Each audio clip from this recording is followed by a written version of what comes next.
So today we are going to read a book called Little Red Riding Hood.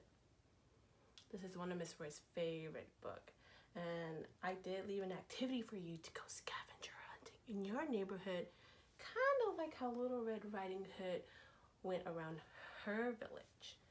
So, Little Red Riding Hood.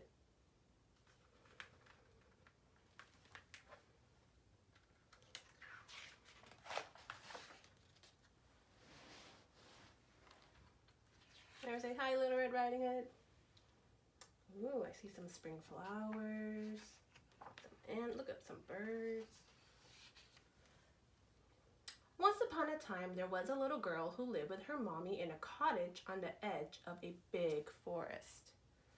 Whenever the little girl went outside to play, she wore a beautiful red cloak that her grandma had made for her.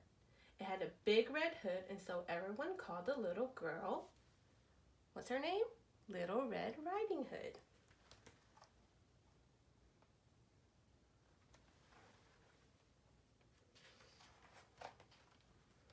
One day, Little Red Riding Hood mommy asked her to take a basket of food to her grandma. Grandma isn't feeling well, mommy explained, and I'm sure she'd love to see you. Grandma lived on the other side of the forest, so mommy drew her map on a piece of paper so that Little Red Riding Hood wouldn't get lost. So here's her house, and she has to go whoop to Grandma's.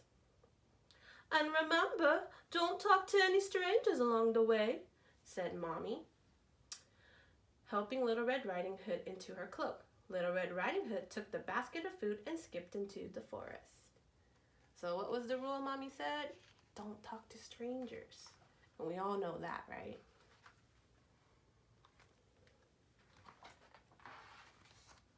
On the way, Little Red Riding Hood saw some beautiful blue flowers. Grandma might like these, she thought as she bent down to pick a handful of flowers.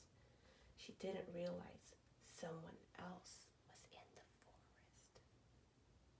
Hello, little girl, said a deep, growly voice. Little Red Riding Hood jumped with fright. Ah! Who's that? Is it a fox? Or a wolf? A big wolf peered out from behind one of the trees.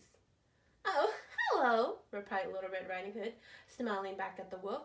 She had already forgotten her mommy's warning. Where are you going?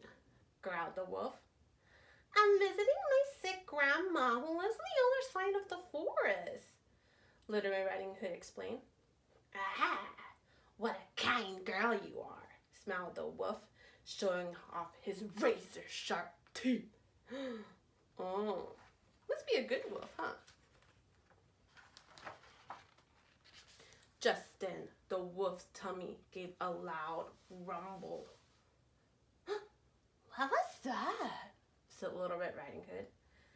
Just some thunders over the hill, said the sneaky, hungry wolf as he ran away as fast as he could to Grandma's cottage.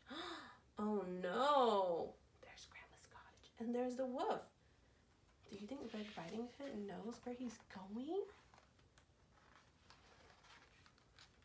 The hungry wolf peered through Grandma's window and saw the old lady in bed, and with a loud "Oh!" the wolf dashed into the cottage and gobbled up Grandma in one large gulp. Then the wolf put on Grandma's spare nightcap and glasses, clambered into her bed, and pulled the quilt up to his chin. Now, all he had to do was wait for Little Red Riding Hood to arrive. Oh no! I'm sure Little Red Riding Hood knows that that's not Grandma, right? When Little Red Riding Hood reached the cottage, she was surprised to find the front door wide open. Grandma, she called, are you there? I'm in the bedroom, replied the wolf in a strange, wobbly voice. Little Red Riding Hood went into the bedroom and gasped in surprise when she saw her grandma, and she sort of looked different.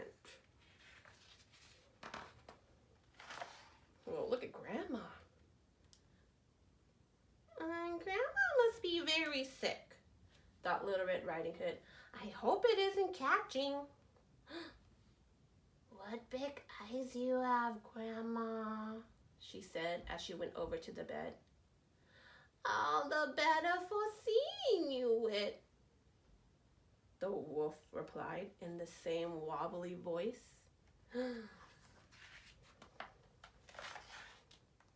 Grandma, what big ears you have?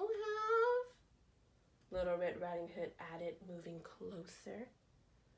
All the better for hearing you with, said the wolf with a toothy grin. My, what big teeth do you have, Grandma? Stuttered Little Red Riding Hood. All the better for you to eating you with.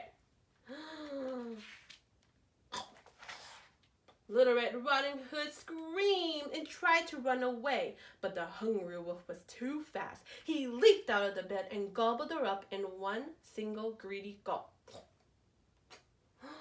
Oh no, he's not a nice wolf. A passing woodcutter heard Little Red Riding Hood scream and ran into the cottage. When he saw the wolf's enormous belly, he guessed what had happened. He picked up the wolf and shook him hard. Can you shake the wolf? And Little Red Riding Hood and Grandma flew out of the wolf's mouth. There they are. Whoop. Luckily, they weren't hurt, but they were very dizzy. Grandma and Little Red Riding Hood and the woodcutter chased the wolf into the forest and over the hill. The embarrassed wolf never came back, and Little Red Riding Hood never spoke to a stranger again. The end. Yeah, man. I don't think we want to talk to strangers. They might eat up Grandma or you. All right, friends. I hope you like our story for today. And you go out on that scavenger hunt. Maybe you can find all the things that are on your scavenger hunt that she found on hers. She found flowers. Let's see. When she was on her walk, she found flowers and animals, and she also found a big bad wolf. Hopefully you don't find a big bad wolf. All right, koalas, that's the Little Red Riding Hood. I hope you like it. Bye.